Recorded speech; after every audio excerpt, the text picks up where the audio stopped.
मनसा पूजानि दशमी पाइमानि उलो बालक बाबा आश्रमनि पुखिरि तैयो तुकुना थांगै खरकनि चिरायनि लांमा चौनाय रगनि मुं उंखा साइका देबनाथ ते दिबांकर दास कोक्तमानि बिसिंतै सावि मानखा बरकनै बताबु फायं हिनै पाटिमं सांग्रं सालो विशालगढ़ पीएस बाय खबजाक मोराबारी आमचाइनि वीडियो रिपोर्ट जुमुई टीवी 3:35 মিনিটে দুটো ব্লড ডেড কেস নিয়েছিল আমাদের হসপিটালে।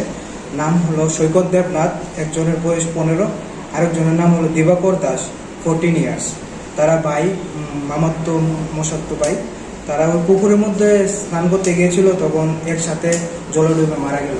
তো আমাদের এখানে ব্লড ডেড নিয়ে এলো। আমরা আপাতত পুলিশকে ইনফর্ম করা হয়েছে, তারপর এখানে পোস্টমর্টম করে জানা হবে কি হবে, মানে আসলে কোন জায়গা থেকে আনা হয়েছে তাদের বাড়ি হচ্ছে মোরাবাড়ি।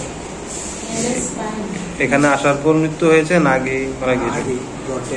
শুনলাম নাকি মানে পূজার দশমী করতে গিয়ে প্রথমে তারা পূজার দশমীতে গিয়েছিল, তারপরে বাড়িতে এসে আবার তারা পুকুরের মধ্যে গিয়েছিল। কি পূজা ছিল এটা তো বলতে পারবো যে এখানে এখন কি করা হবে এগুলো? এখন আমরা পুলিশকে ইনফর্ম করা হয়েছে, পুলিশ আসবে, তারপরে পুলিশ এসে পোস্টমর্টম করে তারপরে বাড়ি